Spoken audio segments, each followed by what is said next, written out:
Ça vous parle de dire ah ouais, je serais bienvenue, mais malheureusement, je peux pas, j'ai piscine.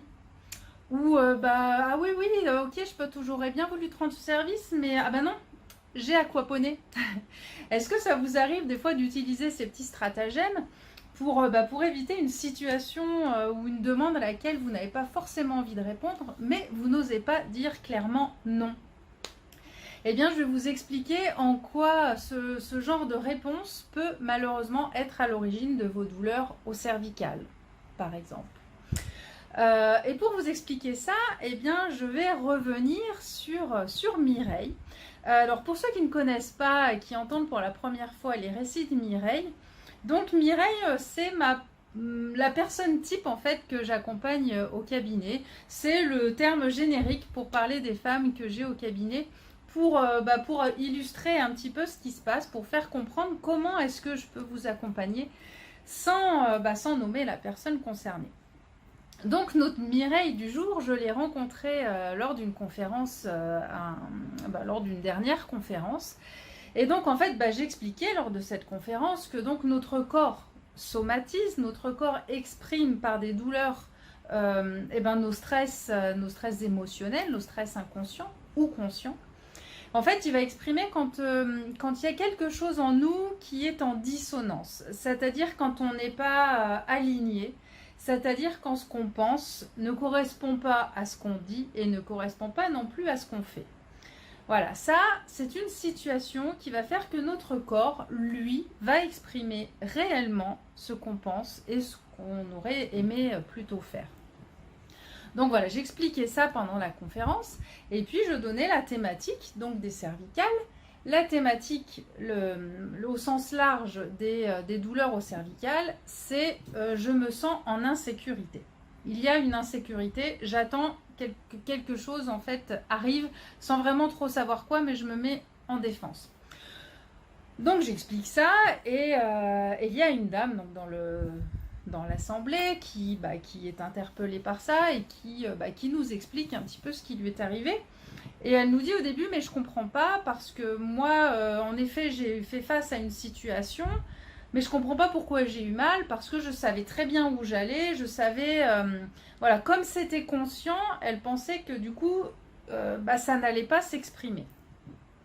Alors, ce qui s'est passé avec cette dame, donc avec Mireille,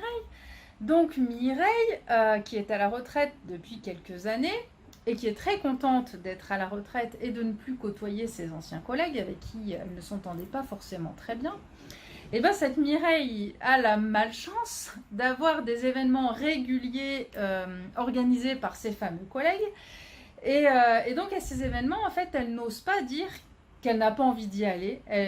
Voilà. Et donc elle se cherche en gros de fausses excuses. Et donc la dernière en date, donc il y a eu un événement qui a été organisé. Et coup de chance pour elle, le jour de cet événement-là, elle était prise, elle avait quelque chose. Donc elle a pu dire, je peux pas, j'ai piscine.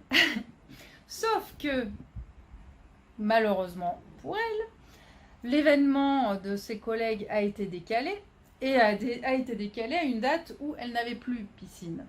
Donc elle n'a pas pu dire non à cette deuxième réunion.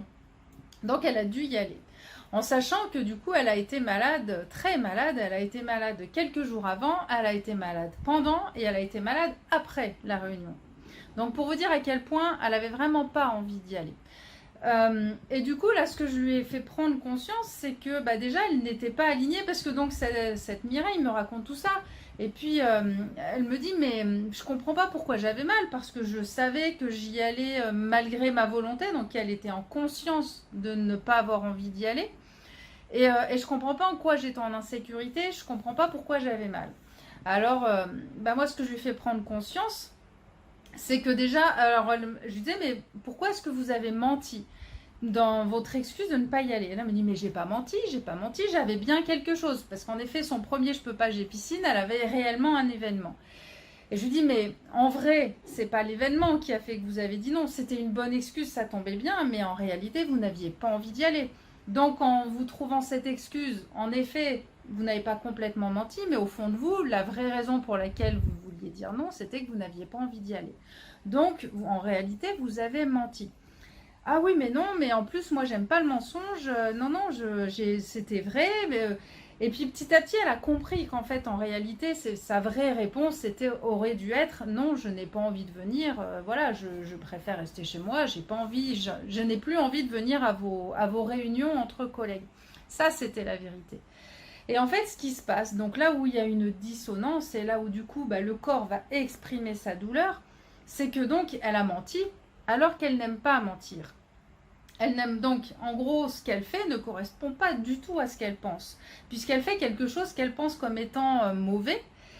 Et en plus, en général, quand on ment, quand on a été élevé dans l'idée que le mensonge, c'est pas bien, c'est que en général, quand on fait quelque chose de pas bien, derrière, il y a une punition. Et on a beau être adulte, on a beau avoir 60 ans passés, quand notre cerveau a été comme ça formaté de mensonge égale pas bien, égale donc punition, eh bien son corps, son inconscient ressent ça. Donc son inconscient se dit, ah là là, mais j'ai menti, il va y avoir une punition, quelque chose va me tomber dessus, clac. Et là, on se met en défense, en fait, et donc les cervicales vont faire mal. Donc le fait de mentir vous met en danger d'être dans une situation où vous ne vous retrouvez, où vous êtes en dissonance justement entre ce que vous pensez, ce que vous dites et ce que vous faites. Ensuite, là où on a travaillé aussi avec elle, c'est d'essayer de comprendre pourquoi est-ce qu'elle a menti en fait. Pourquoi est-ce qu'elle n'ose pas dire « bah non, j'ai pas envie de venir ». Et c'est une autre chose qui la met aussi en insécurité et qui va encore plus renforcer ses douleurs au niveau de ses cervicales, c'est que cette Mireille n'ose pas dire non parce qu'elle a peur d'être rejetée, d'être considérée comme étant la rabat-joie. Et c'était des choses qu'on lui disait très souvent quand elle était jeune, que c'était une rabat-joie, qu'elle était chiante, que machin. Et donc elle m'a dit, moi plus jamais on dira ça de moi. Donc du coup elle accepte tout pour ne pas être la rabat-joie. Sinon on risque de la rejeter. Et rejeter, du coup c'est se mettre en insécurité de ne pas être accepté par les autres. Donc il y avait double dose d'insécurité pour elle. Et du coup, qu'est-ce qui fait qu'elle a été surtout aussi malade? Parce que quand même, elle a souffert et avant, et pendant, et après. Donc c'était quand même un gros stress. C'est que ce qui se passe, c'est que tout ça, ça l'a renvoyée en fait à un événement qu'elle avait vécu plus jeune. Alors vraiment, je pense que ça devait être en primaire ou au collège. En fait, elle avait une évaluation à laquelle elle n'avait pas envie d'aller. Donc elle avait fait semblant d'être malade. Du coup, sa mère lui a dit, ok, mais par contre, si t'es malade, tu restes au lit. Bon, donc la gosse dit, ok, moi je suis malade, je reste au lit. Et puis l'après-midi, l'évaluation était passée. Donc elle a dit à sa mère, ma maman, ça va mieux, je peux retourner à l'école.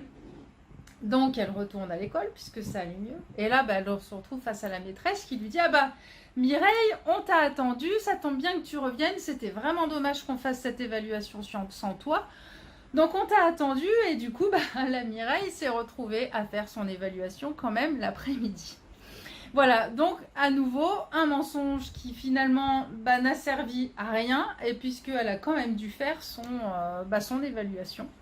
Donc double peine d'être restée au lit le matin et d'avoir quand même fait son évaluation. Donc en fait, la scène s'est rejouée des années après, mais la scène s'est rejouée et son inconscient en fait s'en est rappelé et du coup a augmenté ce niveau de stress de je mens et derrière en fait je suis quand même punie puisque ça n'a pas fonctionné. Donc la morale de cette histoire, les conseils que je peux vous donner, c'est quand vous avez envie de dire non à quelque chose, dites-le clairement, avec bienveillance, mais clairement, pourquoi vous dites non.